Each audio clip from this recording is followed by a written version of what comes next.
इटावा में सैकड़ों के हिसाब से राशन कार्ड कटने पर कार्ड धारकों ने जिला पूर्ति अधिकारी के कार्यालय के सामने हंगामा किया। जी हां, आपको बता दें, कार्ड धारकों ने बताया है कि बिना किसी सूचना के, बिना किसी जांच के उनके कार्ड काट दिए गए हैं। अब ऐसे में कार्ड धारक राशन कहां से लाएंगे और इस लॉकडाउन के दौरान अपना गुजारा कैसे करेंगे। आशा रानी क्या था तो अभी लेने गए हमारा कट दिया है। अब मेरे बच्चे आदमी मेरा अंधा है, डायबिटीज का मरीज है, तेरा लगाता हूँ। कभी तक मिल रहा था राशन बराबर आपको? बराबर मिले। आप कल गए तो कल से कह दी जाओ भगा दिए सब। राशन नहीं रहे हैं, कचहरी जाओ, कचहरी जाओ, सबको कचहरी भगा रहे हैं। अब कार्ड जो दिया सबको ही कट गया भैया, सबको ही कट गया। वो तो एक कट गया है। दो जने मेरे भी है, बता कहां हमारे तो कोई भी नहीं है। कभी तक राशन मिल रहा था? सारी ऑनलाइन कर 5 बाबू मिल जाए, 5 रुपया है, जब भी नहीं मिला। अब आज भी आए, वो नंबर भी दिया, 4 तारीख को जमा करके 180 के, आज फिर 180 दे के कागज जमा कर लिया, राशन नहीं मिल गया। कंट्रोल पे जाता है, कचरा हुआ कंट्रोल हो पे तो ज्यादा कट्टी पे देते हैं, उड़ा के तो जमा करने कट्टी पे दे, क्या करें हम? राशन दे ही नहीं, कट्टी पे करे कंट्रोल हो पे तो राशन है, छोटे छोटे बच्चे हैं, गल्ला नहीं मिल गया। सब बना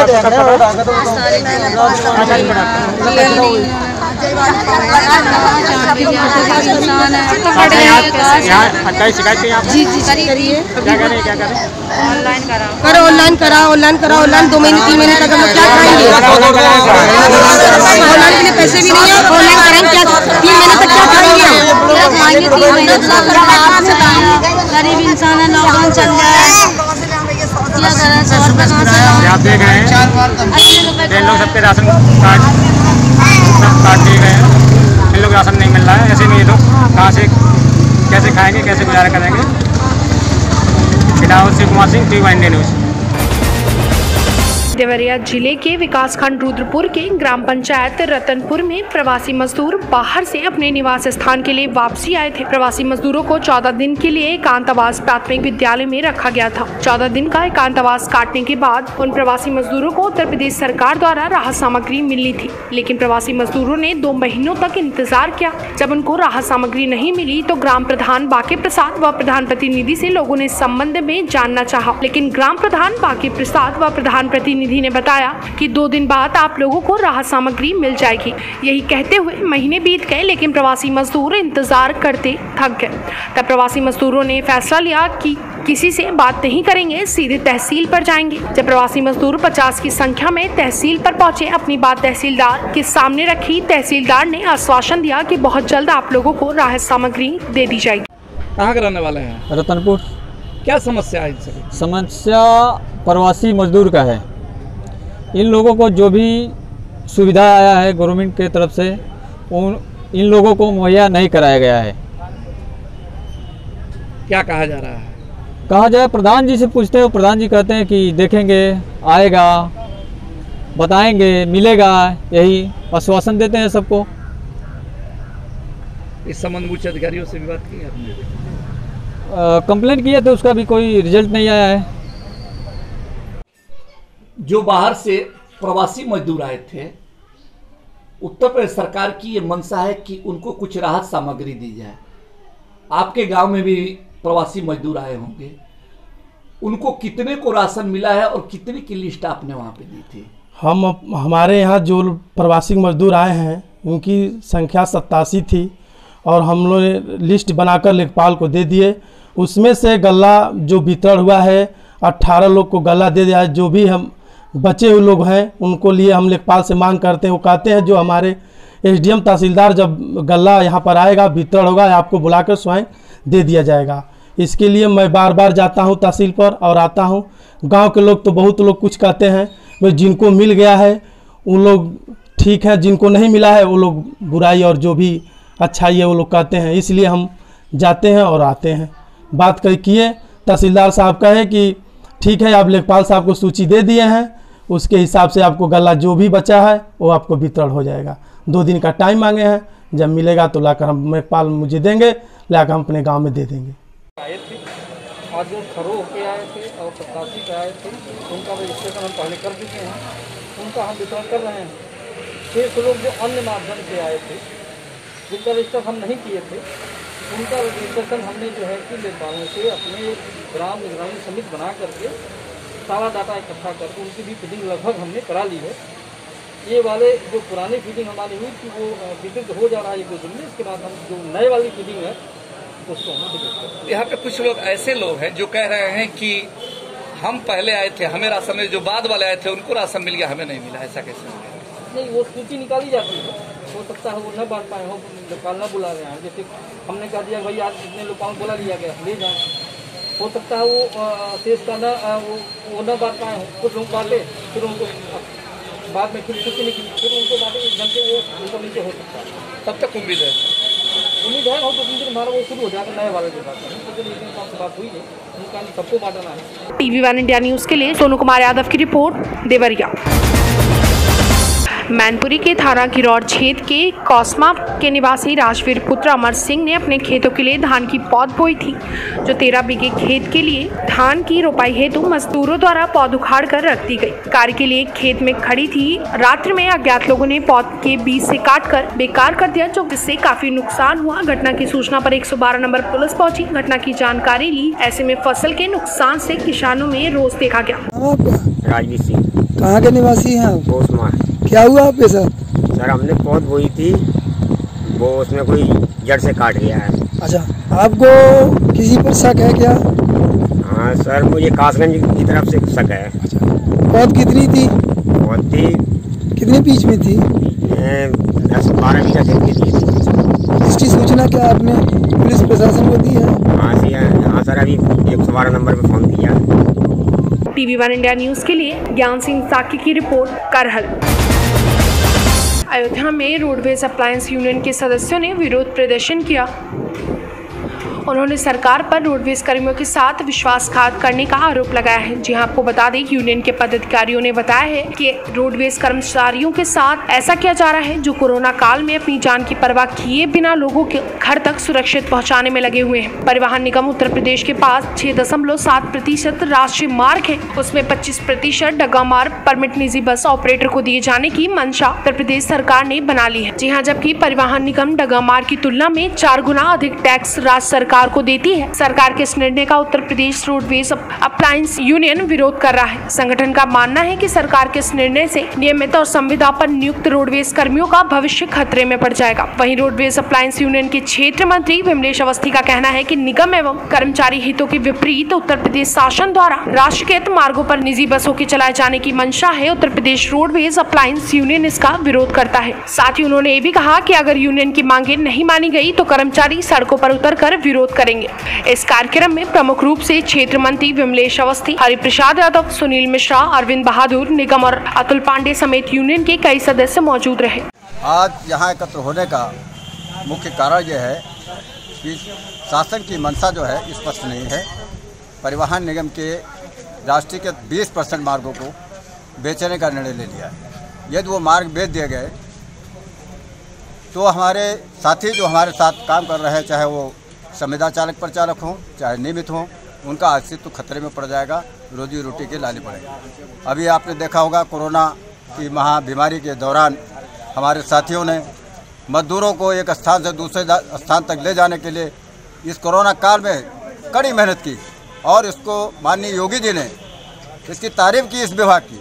उसके बावजूद भी विश्वासघात करके हमारे जो है 25% मार्ग जो है निजीकरण किए जा रहे हैं, जिसका हम विरोध करते हैं, भरपूर विरोध करते हैं। और इसके बाद ये शासन अगर उसकी मंशा साफ नहीं होती है और अपना निर्णय लेती है तो निश्चित है कि हम आगे की गंभीर लड़ाई लड़ेंगे, जिसमें हड़ताल भी हो सकती है, चक्का जाम भी हो सकता है, सड़कों पे आंदोलन भी हो सकता है। आज का क्या कार्यक्रम था? आज का ये धरना कार्यक्रम था, केवल हमने जन जागरण किया है, जन जागरण कर दिया। क्या नाम है आपका? विमलेश कुमार अवस्थी, क्षेत्र। TV1 इंडिया न्यूज़ के लिए सुबोध श्रीवास्तव की रिपोर्ट, अयोध्या।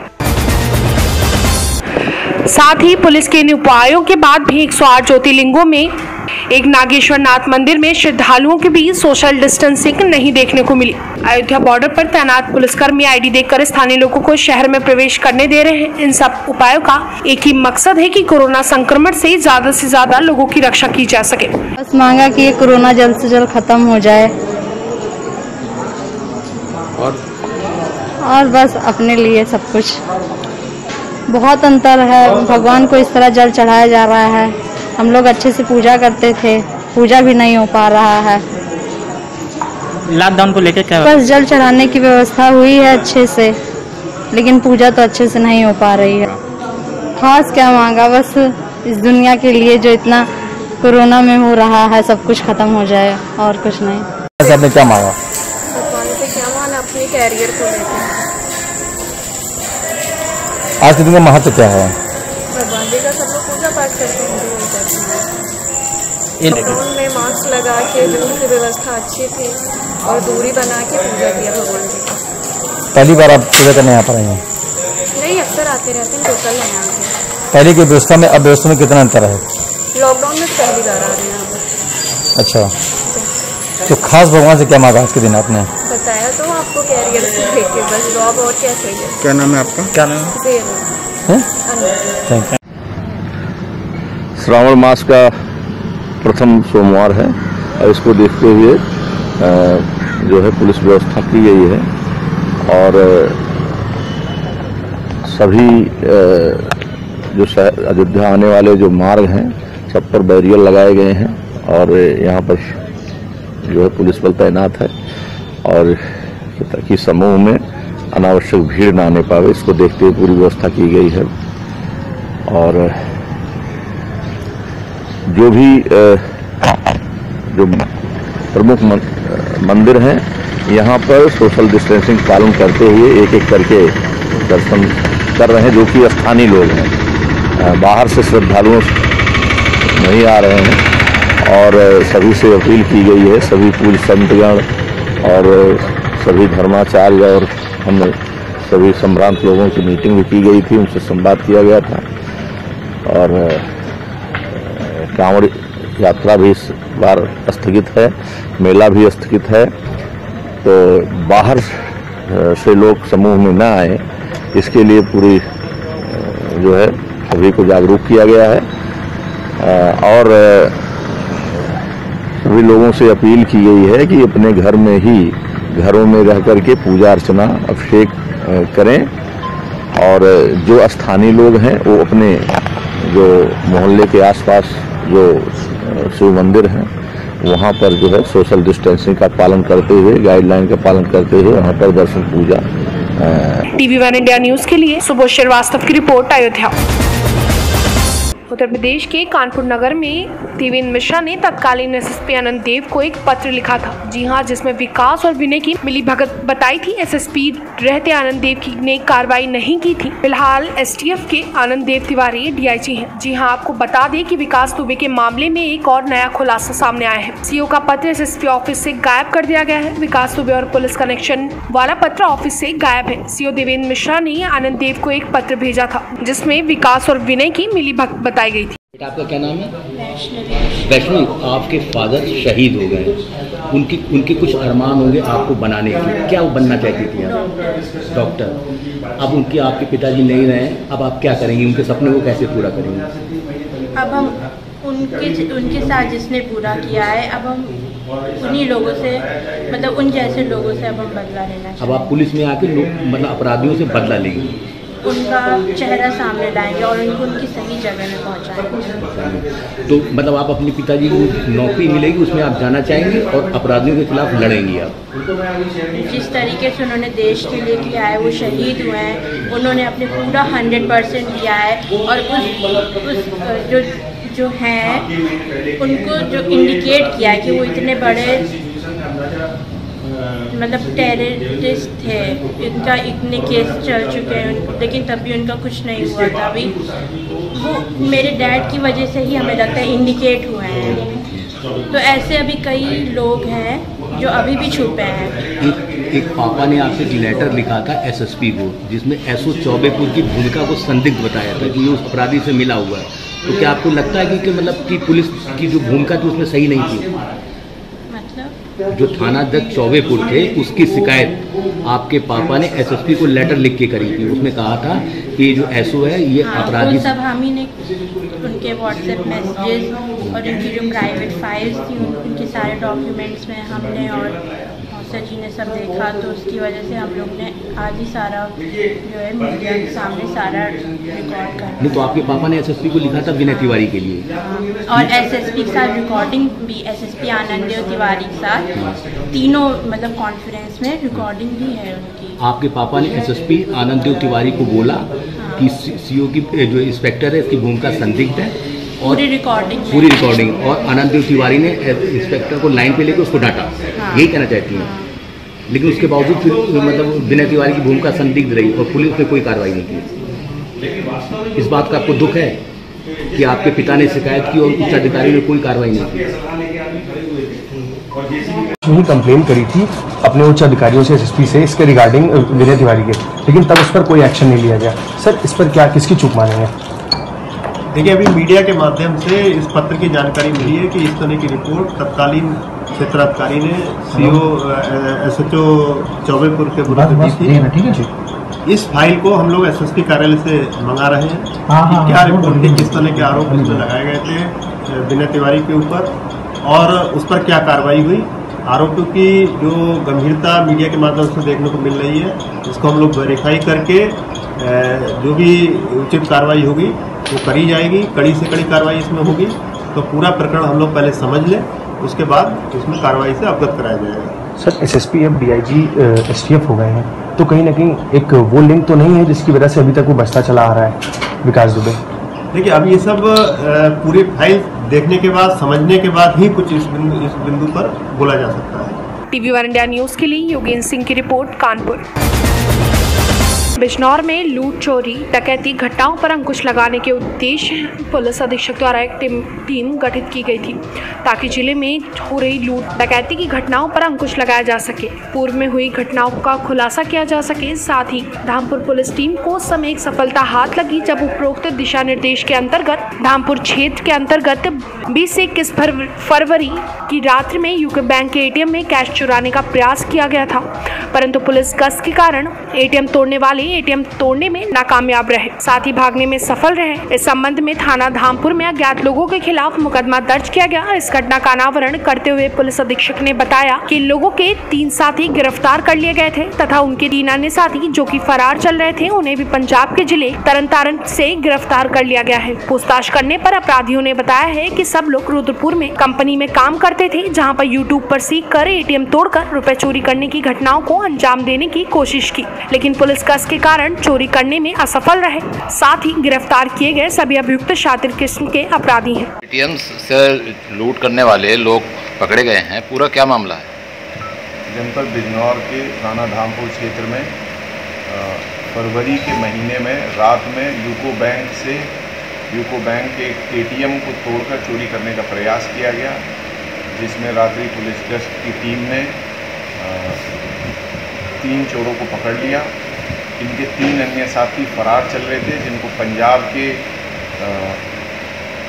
तरनतारन जनपद से के कपूरथला चौक से गिरफ्तार कर लिया गया है। तीनों को अरेस्ट करके जेल भेजा जा रहा है। इन्होंने बताया है कि ये रुद्रपुर के इंडस्ट्रियल एरिया में एक साथ एक कंपनी में काम करते थे। यूट्यूब से इन्होंने चोरी करने का तरीका सीखा और उसके बाद इस घटना को अंजाम देने का इन्होंने प्रयास किया। पुलिस टीम के सराहनीय काम के लिए 5,000 रुपये नगद पुरस्कार दिए गए हैं और इनके वैधानिक कार्रवाई करते हुए इनको दिए। TV1 इंडिया न्यूज के लिए संजीव वर्मा की रिपोर्ट, बिजनौर। इटावा में छत्र स्वाभिमान मंच द्वारा प्रेस क्लब के अध्यक्ष दिनेश साके, दैनिक जागरण के ब्यूरो चीफ गौरव जडेजा, हिंदुस्तान के ब्यूरो चीफ संतोष पाठक, दैनिक आज के ब्यूरो चीफ महेंद्र सिंह चौहान तथा अमर उजाला के ब्यूरो चीफ सुनील मिश्रा को कोरोना वॉरियर्स के रूप में प्रमाण पत्र देकर किया गया सम्मानित। TV1 इंडिया न्यूज के लिए शिव कुमार सिंह की रिपोर्ट, इटावा।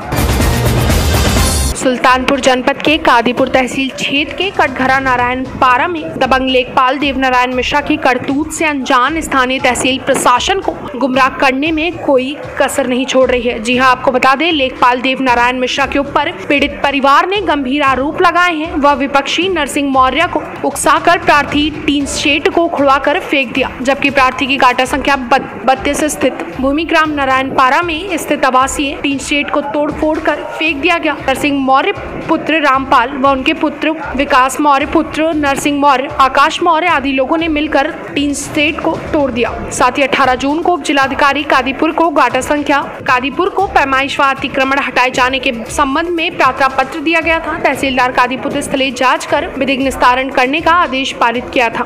हल्का लेखपाल देवनारायण ने बिना किसी नोटिस व पैमाइश के बिना असली जांच के बिना ही नक्शा फाइनल के अवलोकन किए अधिकारियों को अपनी आख्या भेज दी। आपका शुभ नाम क्या है? हमारा नाम गंगाराम मौर्य है। आप कहाँ के रहने वाले हैं? नारायण पारा बरवारीपुर कादीपुर सुल्तानपुर। तो आपकी समस्या क्या है? समस्या ये है कि मेरे विपक्षी मेरी पुश्तैनी जमीन है और चकबंदी के बाद से मैं ही उसको जोत बो रहा हूँ। वो मेरा कब्जा कर रहे हैं जबरदस्ती, मेरा 3 सिर बहा दिए, वहाँ गटर के न्यूज कर रहे हैं, जब उसके नाम से मेरे सामने उसका कुछ ही नहीं है। तो इसकी शिकायत क्या आपने उच्च अधिकारियों को अवगत करा? एसडीएम साहब किया और थाना कोतवाली किया हूँ। अपनी बात जो सुन सके उनको बताया मैं, अब कार्रवाई कर रहे हैं नहीं कर रहे हैं, मैं अपनी बात वहाँ कर दिया हूँ। तो ये बताइए, आपके विपक्षी क्या कहते हैं इस संबंध में? विपक्षी कहते हैं कि मेरा पूरा जमीन मेरे नाम है। वहाँ कहते हैं बीच में कभी आबादी बीच बताते हैं, कभी घर बताते हैं, कभी इधर बताते हैं। उनकी आबादी नहीं है यहाँ पर, वो नपवा ले, कहीं हो तो ले ले। तो आपके विपक्षी का नाम बता सकते हैं? विपक्षी नाम है नरसिंह मौर्य, फूलपाल मौर्य, उनके लड़के हैं विकास मौर्य और उनके छोटा लड़का है उनका आकाश मौर्य। ये सब जबरदस्ती कर रहे हैं, सामान पूरा ले गए, 3 सिर तोड़ डाले हैं, सामान लोहे सामान रखा ले गए, उदार फावड़ा ले गए, सीमेंट उठा ले गए। रात में पता नहीं कौन कितने लोग आए थे, ये सब इतना वारदात कर दिए। अब इसे जान मार मुझे डर भी है, ये कुछ नहीं कर सकते हैं। गाली दे रहे हैं, कह रहे हैं मार देंगे, गोली मार देंगे। TV1 इंडिया न्यूज के लिए परमानंद की रिपोर्ट, सुल्तानपुर।